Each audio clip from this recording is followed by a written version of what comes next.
Good morning.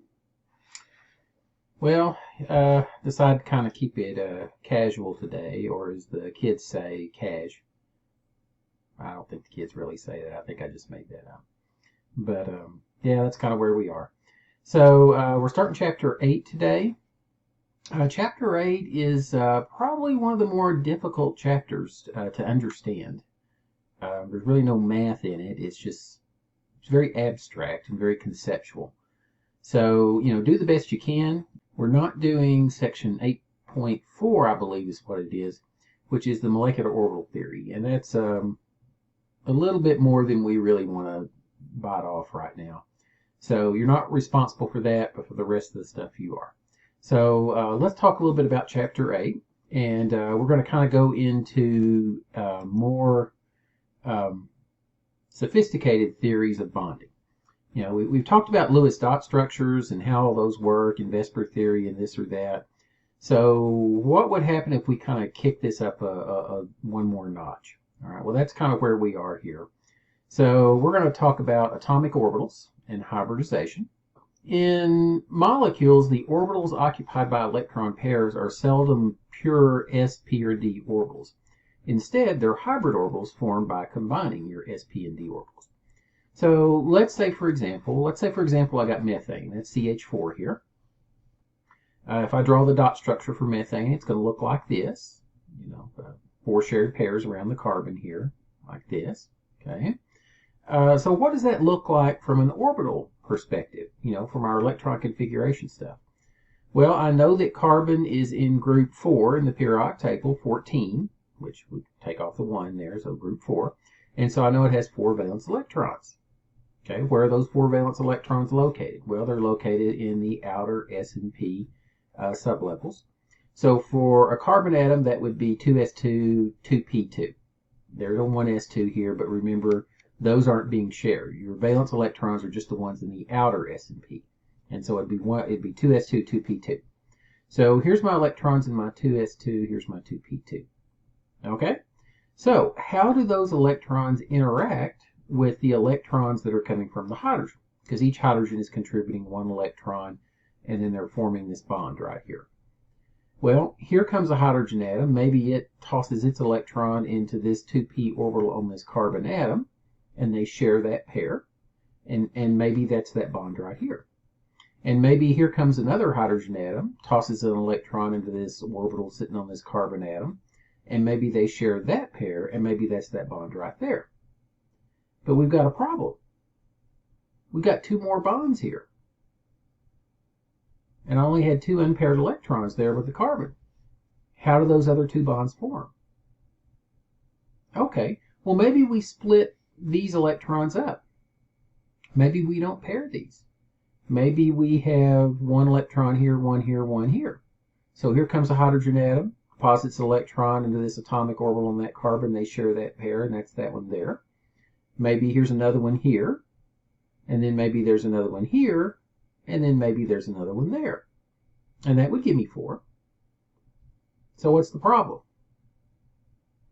Well, this bond right here, we said, would be a shared pair of electrons between a hydrogen and a carbon atom sitting in a 2s orbital.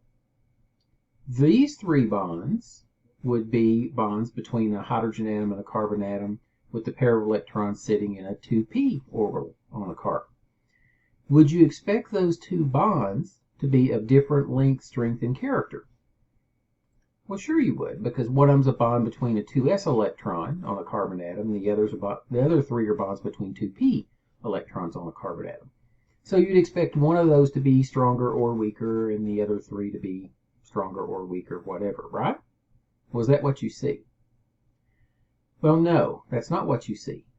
All 4 of these bonds are exactly the same length. They're exactly the same strength. They're exactly the same in every way. Why? How does that work?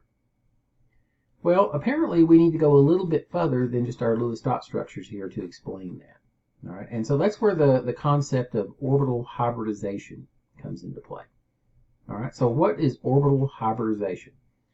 Well, when you have 2 atoms that are separate from each other, this atom has its own atomic orbitals, and this atom over here has its own atomic orbitals. All right, but when they come together and bond, what orbital hybridization says is, well, I've got sp and d orbitals sitting over here. Well, suddenly those are going to start mixing together. Okay, and you're going to form a new type of orbital called a hybrid orbital because it's a mixture between my atomic orbitals. And that's actually what's interacting when you have shared a pair of electrons and forming a single covalent bond. All right, so how does this work? Well, let's look at what we call sp hybridization here.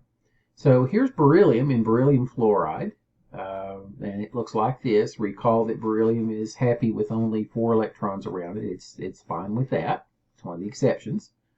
Okay, so the dot structure for that would look like this. Without there's 6 electrons around this fluorine, 6 around this one, but we're interested in the middle atom at this point. Okay, there's pair here, pair here, pair here, there, and there. Okay, but only 4 around the beryllium. Okay, well, here's the rule, and we'll formalize all this later. The number of hybrid orbitals you need is equal to the number of pairs of electrons you need around the central atom. So every orbital always holds 2 electrons. You know, I don't care if it's an s, a p, a d, an sp hybrid orbital, an sp2 hybrid orbital, an sp3d hybrid orbital, any orbital, a molecular orbital. You know, a bonding molecular orbital, an anti-bonding molecular orbital, a non-bonding orbital. If it's an orbital, 2 electrons. That's the maximum it can hold. All right. So how many pairs do I have around this beryllium here? Well, I've got 2 pairs. So how many hybrid orbitals do I need? Well, I need 2 hybrid orbitals to accommodate them. Okay. So when you're making hybrid orbitals, here's what you do. You start with the s. You always start with the lowest one. Okay, and of course that would be the s, so they'll all have an s. Then you break into the p's, and you take as many as you need. If you run out of those, well, then you break into the d's, but you just kind of build them from scratch. So I need 2 hybrid orbitals here to accommodate my 2 pairs.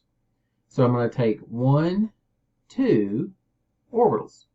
I'm going to take an s, I'm going to take a p. All right, and I'm going to make 2 orbitals. The number of orbitals you can make is equal to the number of atomic orbitals you use here. And so here they are right here.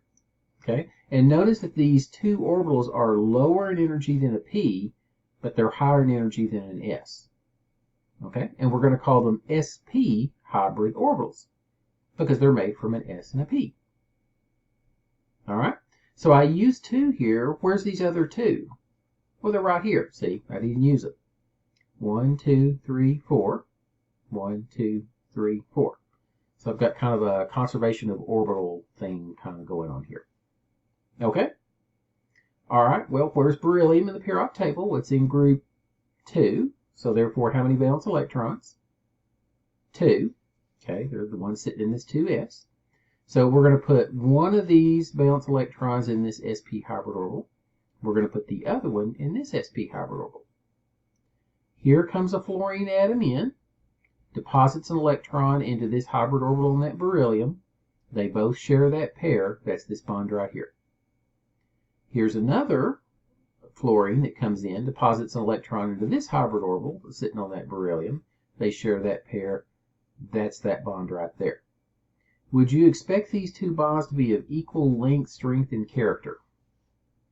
Well, sure you would, because it's a bond between an sp hybrid orbital in a beryllium atom and a fluorine, which also is hybridized, but let's not get too complicated at this point.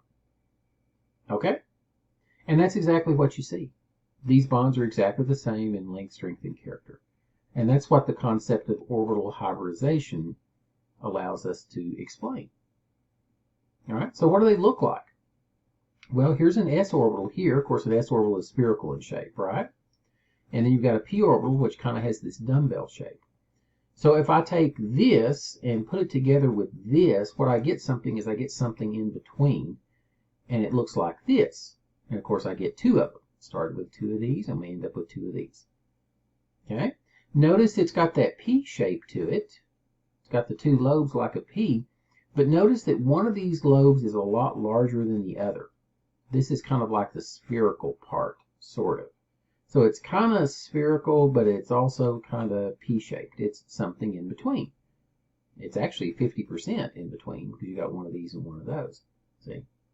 This part over here is what we call the bonding part, and this is the non-bonding part. Okay? In hybrid orbital theory, in electron dot structures, what constitutes a single bond is a shared pair of electrons. In hybrid orbital theory, what constitutes a bond is overlapping orbitals. Okay? Shared electron density, essentially. All right? The more pairs of electrons I share, the stronger the bond.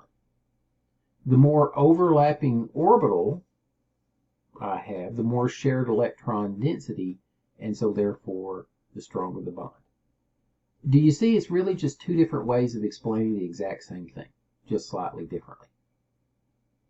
So if I've got these two sp hybrid orbitals, what shape do they take around the beryllium? Well, they look like this. Here's that big lobe. There's the little tiny lobe for the first one. Here's the big lobe and the little tiny lobe for the second one. Here comes my fluorine in, which, by the way, is also hybridized, but again, let's not get too far into it here. And they overlap there, and they're sharing that electron density. That's the bond. Here's another fluorine atom comes in this way. Notice that my sp hybrid orbitals take a linear shape around that beryllium. What's the shape of an AX2?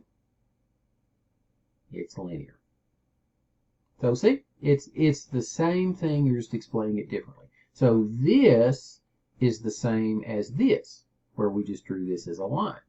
And we draw this as a shared pair, and this is a shared pair, and of course there's electrons around this and electrons around that, but we're looking at the beryllium right now. Okay? All right. So it's two alternative ways of explaining the same thing. That's the easiest way to mess up people, is explain them the same thing in a slightly different way. But that's kind of what we're doing here, I guess. All right? Now, which way is better? You know, you can explain things two different ways, but sometimes one way is a little bit more accurate than the other. Well, the hybrid orbital theory is a more accurate way to explain what's actually going on. Because remember, you can't draw electrons as two little tiny dots. They don't pull in around an atom and just stick there. You can't draw them as dots, and you can't specify the path. Remember, we talked about this in quantum mechanics? You can only express regions of space where the electrons are most likely to be. Well, that's what this orbital theory here is allowing you to do. It's saying, okay, well, here's a region of space where the electrons are most likely to be in the beryllium. Here's a region of space where the electrons are most likely to be around the fluorine, and they share that region of space where the electrons are most likely to be. And that's a bond. That's a single bond.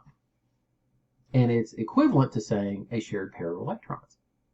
But it's actually more accurate, because that's really more in keeping with the way things actually are in the universe. Make sense?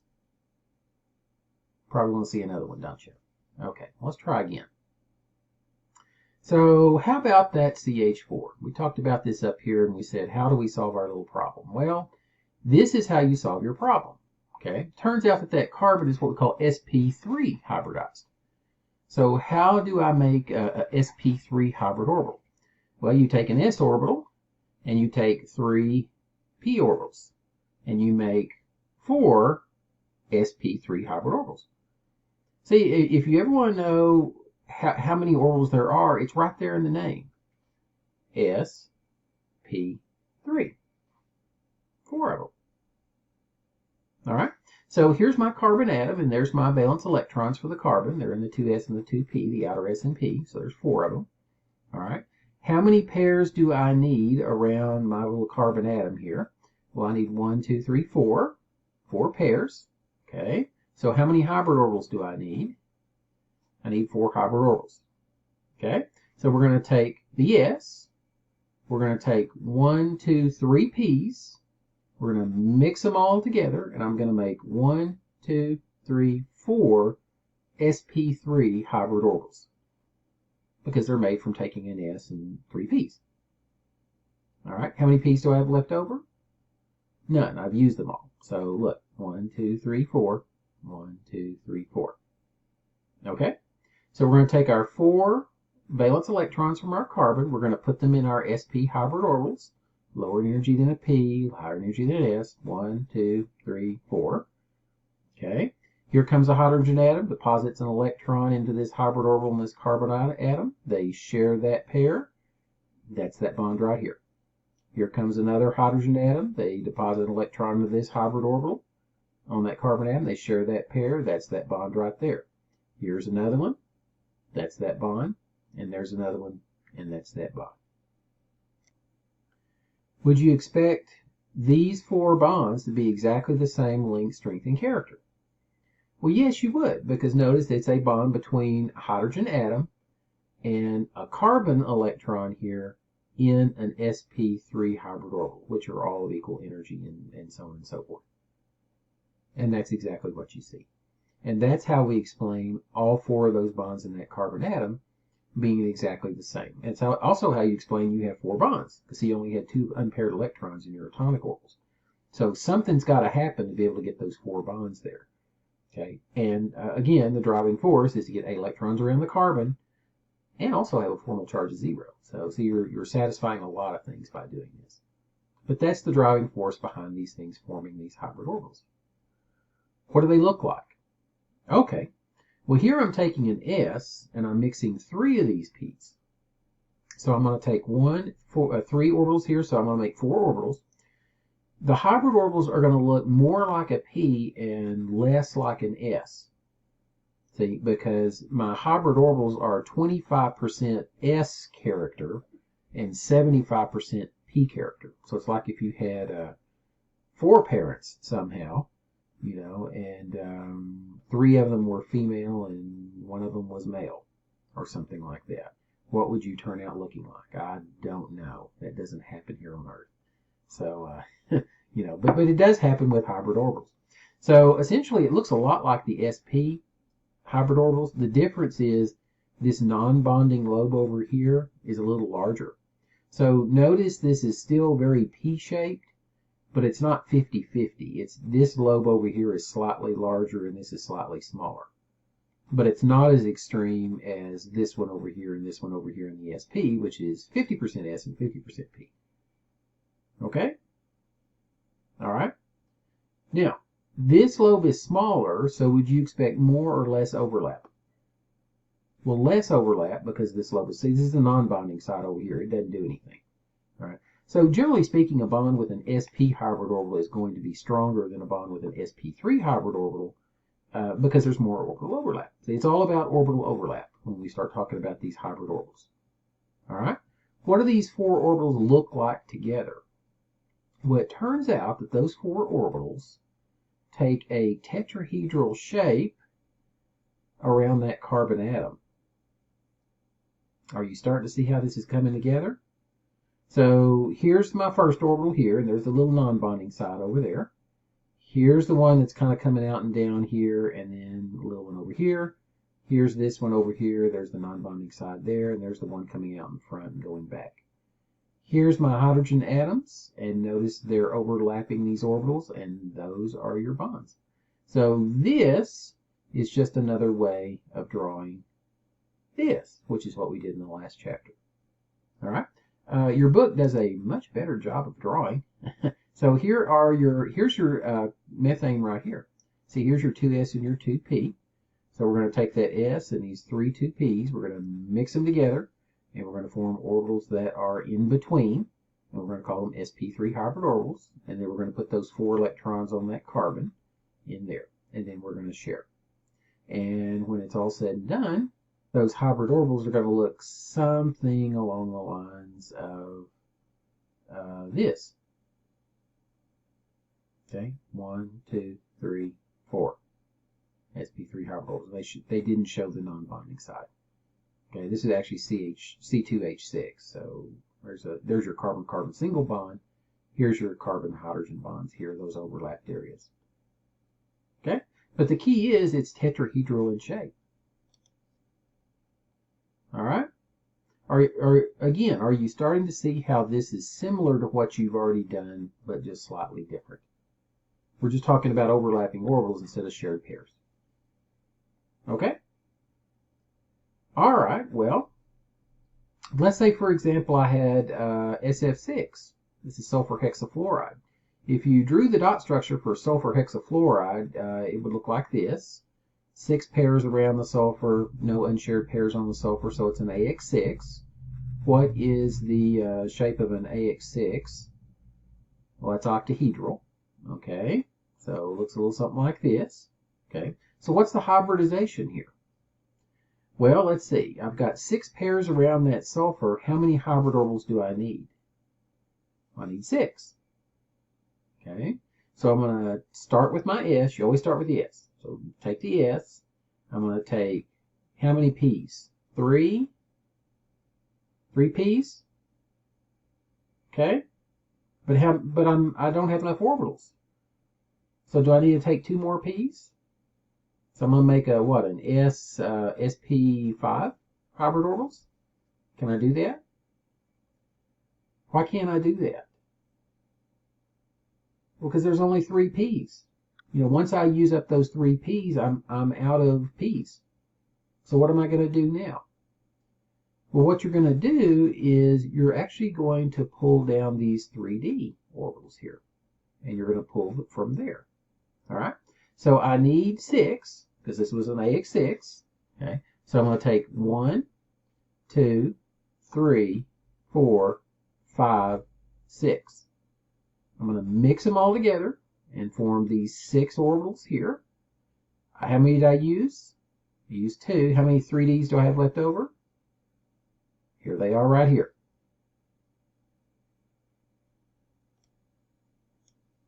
Right here. All right. 1, 2, 3, 4, 5, 6, 7, 8, 9 orbitals to start, atomic orbitals to start. 1, 2, 3, 4, 5, 6, 7, 8, 9 orbitals at the end. How many of you start with is always how many you end up with. Okay? So I'm going to take these 6 electrons, from these valence electrons from this sulfur, group 16. I'm going to put them in the hybrid orbitals. Here comes a fluorine, deposits a pair. They share that pair. That's that bond right here. Here's this one, shares that pair. There's that bond there. There's that one. There's that one. There's that one. And there's that one. And that's how it works. Now, what are we going to call these hybrid orbitals? Well, we took an S, 3 P's, and 2 D's, right? And mixed them all together. So these are sp3d2 hybrid orbitals. See, all you got to do is just, they're named from what they were taken from. And if someone asks you, well, how many sp3d2 hybrid orbitals are there? Count them up. We got an S, I got 3 P's, and I got 2 D's. Oh, I guess there's 6. It's that simple. All right. These sp3d2 hybrid orbitals on this sulfur atom take an octahedral shape around that sulfur. Therefore, the shape of an AX6 is octahedral. See how it works? This pretty much the same as what we talked about in the last chapter, slightly different. And actually technically more correct. A little more advanced, but technically more correct. Okay? All right, and basically these are your expanded octet molecules. We talked about something special having to happen before you can have expanded octet molecules, and that's what it is. You have to break into the d orbitals. Because see, if you just use the S's and P's, you've got 1 S and you've got 3 P's, that's only 4 pairs. And so that's 8 electrons. If you need 10 or 12 electrons, you got to break into the D's. So all of your expanded octet molecules, all those molecules on that back page, your AX5 and AX6 molecules, they're all either sp3d or sp3d2 hybridization. All right. And that's also how your noble gases can form compounds. We said there were some noble gases that can form compounds, but they've already got 8 valence electrons. How do they do that? You got to break into the d orbitals, and that's the only way you can get those expanded octet molecules. We didn't know that until like 1965. We didn't think there were any noble gas compounds either. But yeah, all of your noble gas compounds will always be expanded octet molecules, and this is the reason why. Okay. Now, anytime you see like an oxygen or a fluorine or a nitrogen or a carbon or something like that. Remember we said carbon always forms 4 bonds. You never see 5 bonds to a carbon. You never see an expanded octet molecule with oxygen. You never see it with carbon or nitrogen or fluorine.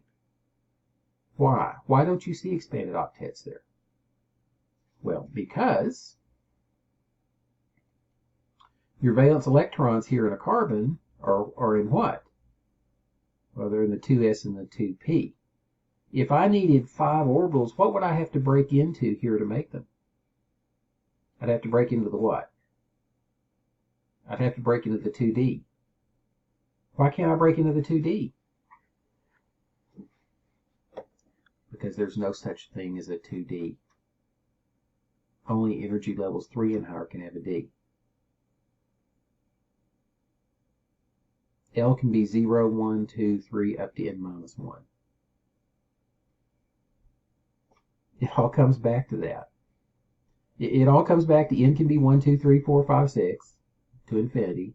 L can be 0, 1, 2, 3, 4, 5, 6 up to n minus 1. M sub L can be from negative L up to 0 up to positive L. And M sub S can be plus 1/2 or minus 1/2. It all comes back to that. So the lowest energy level that has a D is 3. So therefore, you will never see expanded octet molecules with period 2 atoms. You won't see oxygen, you won't see carbon, you won't see nitrogen with expanded octets. When you get to period 3, when you start talking about phosphorus and sulfur, now it's possible. Okay, and it can be done. Doesn't have to be done, but it can be done.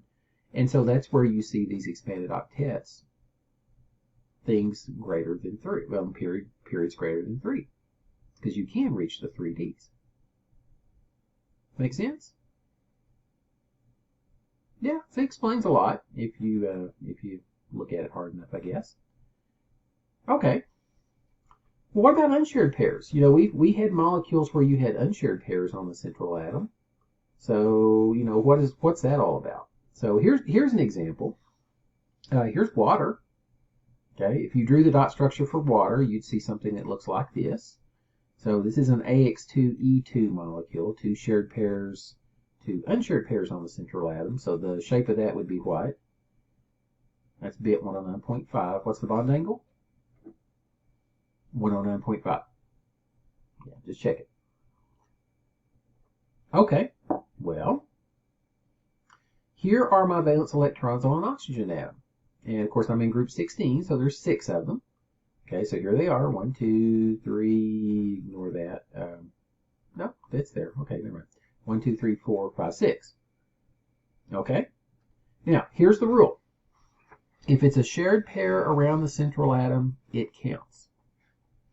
If it's an unshared pair around the central atom, it also counts. So how many pairs do I have around the central atom? 1, 2, 3, 4. Okay? How many hybrid orbitals do I need to accommodate my 4 pairs? I need 4 hybrid orbitals. Okay? How am I going to make them? Well, I'm going to start with the S. How many P's do I need? I need 3 P's. We're going to mix them all together. What are we going to call them? sp3 hybrid orbitals. So that's what we did. We took this S, we took these P's, we mixed them all together, and we got something here a little lower than a P, a little higher than an S energy-wise, and they're all exactly equivalent to each other, and there they are. Okay? How many electrons do I have to put into my sp3 hybrid orbitals on my oxygen atom? Well, I got 6. Okay? So 1, 2, 3, 4, 5, 6. See, several orbitals of the same energy available. Half fill them first, then pair them up. That's Hund's rule from your orbital diagram days. Okay? So here comes a hydrogen atom. Deposits an electron to this hybrid orbital on this oxygen atom. They share that pair. That's this bond right here. Here comes another hydrogen atom. Deposits an electron into this hybrid orbital. That's that bond right there. But what are these? Well, these are pairs of electrons sitting in a hybrid orbital, but they're just not being shared. They belong exclusively to the oxygen. So where are those? That's that one. And that's that one. Those are your lone pairs. So lone pairs in Lewis dot structures are essentially pairs of electrons that are sitting in a hybrid orbital around the central atom. They're just not being shared. What shape do the sp3 hybrid orbitals take around a central atom? There's 4 of them, so it's like an AX4. They take a tetrahedral shape. See? So here's that tetrahedral shape. Here's your big lobe. There's your little tiny lobe that doesn't overlap. Here's the big one. There's the tiny one on that one. Here's the big one. There's the tiny one on that one. There's the big one, little tiny one back here in the back. Okay? And they kind of take a tetrahedral shape. Here's a hydrogen atom depositing an electron. They're sharing this pair. Here's a hydrogen depositing an electron sharing that pair. These are the lone pairs here sitting on that oxygen atom. What shape is the molecule? Well, again, remember, the lone pairs influence the geometry, but you don't look at it when you name the shape. The shape here is bent, 109.5. And that's how it works. Do you see that the shapes of all these molecules in that list that you had to memorize? I said memorize the 5 main shapes first. Why? Well, because all the other shapes in what I call the family, they're saying electronic geometry versus molecular geometry. The reason that water has a 109.5 bond angle here is because the orbitals take a tetrahedral shape around the oxygen atom, just like CH4, which would be an AX4.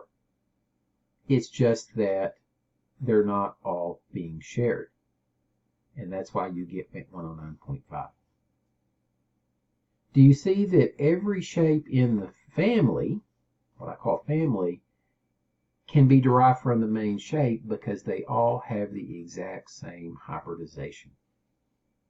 The orbitals take the same shape around that central atom. It's just that some of them are being shared and some of them aren't. So if I have an AX2, what would be the hybridization there? SP. All right. So remember that chart I said make another column that says hybridization? We talk about it later. Here we are. So see if you can dig that out. I'll give you some time. AX2, SP. What if I had an AX3? I need 3, SP2. What about an AX4? SP3. What about an AX5? SP3D. And then what about an AX6? SP3D2. And everything in the AX6 family, your AX6, your AX5E, your AX4E2, they all have SP3D2 hybridization because the orbitals take a tetrahedral shape around the an octahedral shape in that case, around the central atom. It's just not all of them are being shared. And that's why you have different shapes, because you don't look at the lone pairs, even though they're there. But electronically, yeah, the orbitals take an octahedral shape. See, it's the same thing as what you've already been doing. Again, you're looking at overlapping orbitals here for the bond instead of shared electron pairs. And overlapping orbitals, regions of electron density, places where the electrons are most likely to be, is more in keeping than what's actually happening. And so therefore, this is actually a better theory. It's also a little more complicated theory. And, it does get worse, I hate to tell you. But this is probably about as far as we'll go, fortunately.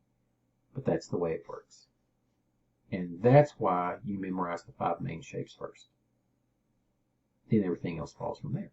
Same hybridization. So yeah, you can write everything in the AX4 family. AX4, AX3E, AX2E2, SP hybridization, SP3 hybridization. It's the same hybridization as the main shape. And so now you can fill out the rest of the chart. Make sense? Okay. Well, I think that's a pretty good place to stop right there, I guess. So what we'll do is we'll show you one more thing there. We'll formalize the rules for determining hybridization of an atom. It's not that bad, even if you didn't understand all the little drawing things. And then we'll move on from there. And so we should be able to do this in 2 videos. So I guess we'll probably finish up this chapter in the next video. So good place to stop there. So I guess we'll quit. So I guess we'll see you next time. Bye.